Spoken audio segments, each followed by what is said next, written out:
Hello everyone, welcome to Neso Academy.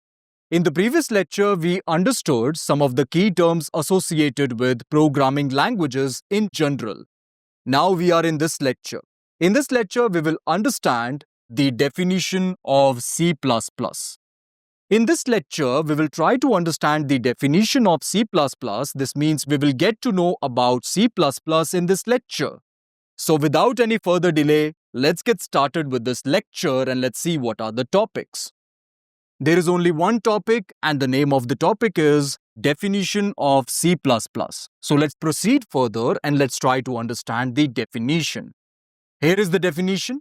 C++ is a general purpose, middle level, statically typed, multi-paradigm programming language developed in 1979 by Danish computer scientist Bjarne Stroustrup.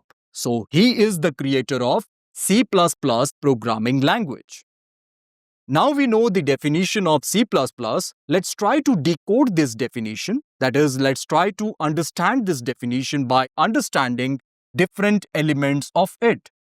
Let's start with the first element, which is general purpose. So what is the meaning of general purpose?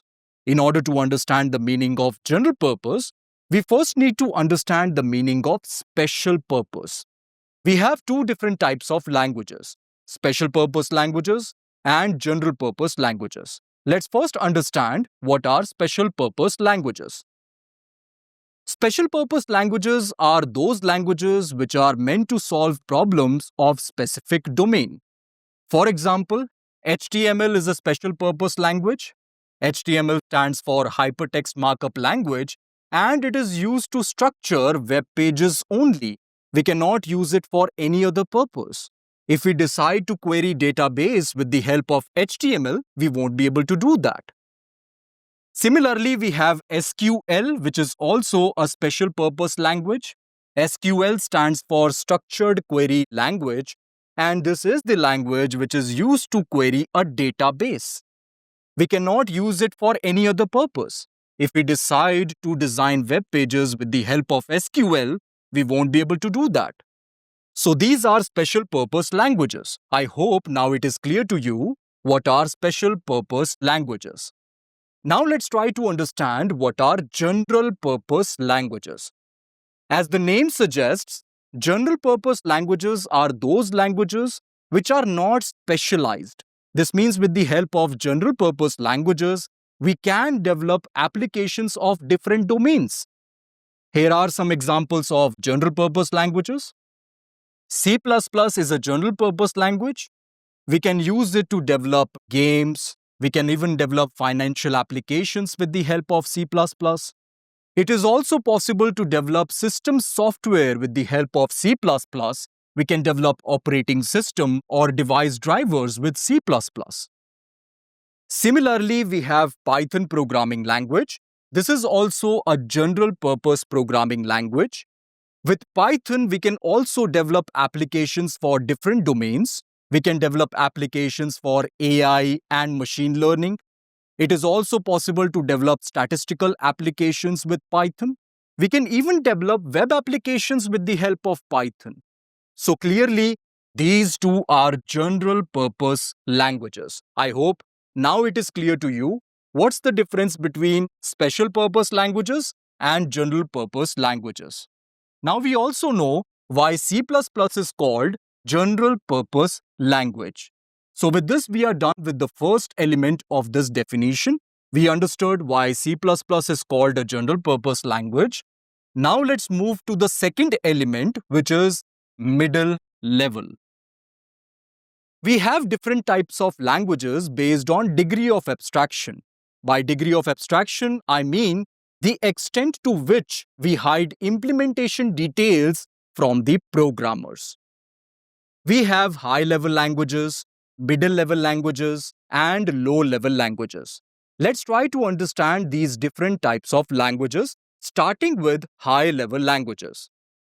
High-level languages are those languages which have higher level of abstraction. This means most of the implementation details are hidden from programmers, and programmers would be able to write code with ease because of this reason. Apart from this, Programmers do not have much control over the system resources. This means programmers cannot control most of the system resources for their own benefit. Most of the implementation details are hidden from programmers, and therefore many things will go behind the scenes. An example of a high-level language is Python. Writing code in Python is quite easy because it is a high-level programming language. It has the higher level of abstraction. Apart from this, it provides less control over the system resources because it handles most of the things on its own. So I hope it is clear what are high-level languages. Now let's try to understand what are low-level languages. Low-level languages are those languages where the degree of abstraction is at the lowest. This means most of the implementation details are exposed to us. This means we need to handle most of the implementation behind the scenes. And therefore, writing code in low-level languages is quite difficult. An example of low-level language is assembly language. I hope it is clear what's the distinction between high-level languages and low-level languages. Now let's understand what are middle-level languages. As the name suggests, middle-level languages have medium abstraction. They are easy to write as compared to low-level languages, but in comparison to high-level languages, they provide more control over the system resources. An example of middle-level language is C++. C++ programming language is a middle-level programming language because it provides more control over system resources compared to high-level languages, and at the same time, it is easier to write as compared to low-level languages. So with this, I hope it is clear what are middle-level languages and why C++ is called a middle-level programming language. With this, we are done with the second element of this definition as well. Now let's move to the third element, which is statically typed. C++ is a statically typed language. And why it is the case? Let's try to understand this. We will understand this by first understanding the difference between statically typed languages and dynamically typed languages. Let's understand the difference between the two. First, let's understand the meaning of statically typed languages. Statically typed languages are those languages where the programmers have to specify the type of objects. By object, I mean variables, functions, and other entities. We will learn about objects in great detail in this course.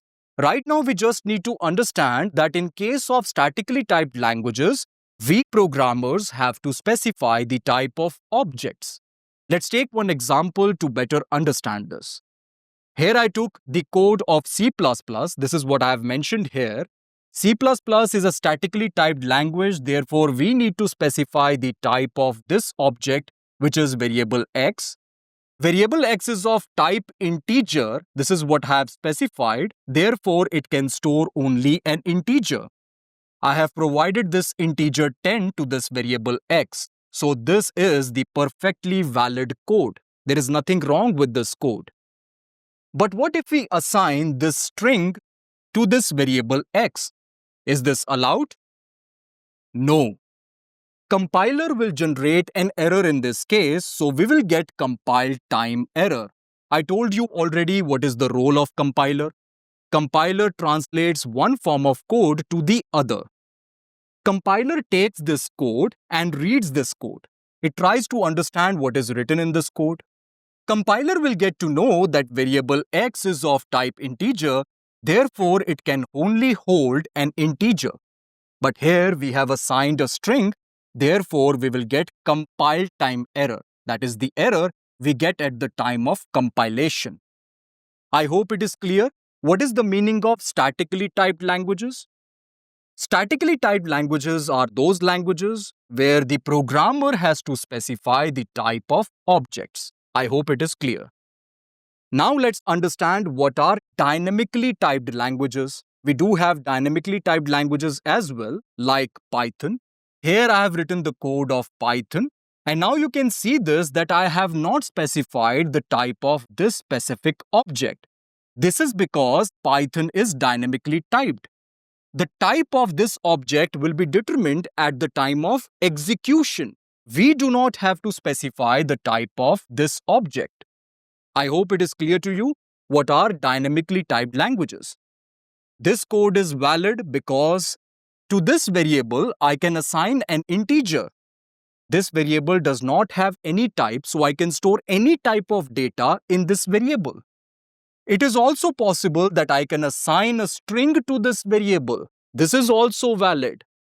While in this case, you can see it is not valid to assign a string to a variable of type integer. Here I have specified the type of the variable, which is integer. Therefore, I can only store an integer. But here I can store any type of data. So, dynamically typed languages provides us this flexibility. So with this, we learned what is the difference between statically typed languages and dynamically typed languages. And we now know that C++ is statically typed. This means every time we define an object, we need to specify its type. Otherwise, we will get a compile time error. I hope this is clear to you now. So with this, we learned the third element of this definition. Now let's move to the fourth element, which is multi-paradigm programming language. C++ is multi-paradigm programming language because it supports multiple paradigms, or in other words, it supports multiple programming styles. Precisely, it supports procedural programming style like this. By procedural programming, I mean dividing the program into functions. Here I have written this function print. It is possible to write functions in C++, and it is also possible to divide the whole program into functions in C++, just like C programming language. C++ supports procedural programming paradigm. It also supports object-oriented programming paradigm because it is possible to write classes and objects in C++. Here I have written this class animal. It is also possible to define the object of this class. Therefore, C++ is an object-oriented programming language as well because it supports object-oriented programming paradigm. Now I hope it is clear to you why C++ is called multi-paradigm programming language. It supports both procedural and object-oriented paradigm. Now here is the question for Java people. What do you think? Is Java a multi-paradigm programming language like C++? Or is it strictly object-oriented programming language? Please post your answers in the comment section below.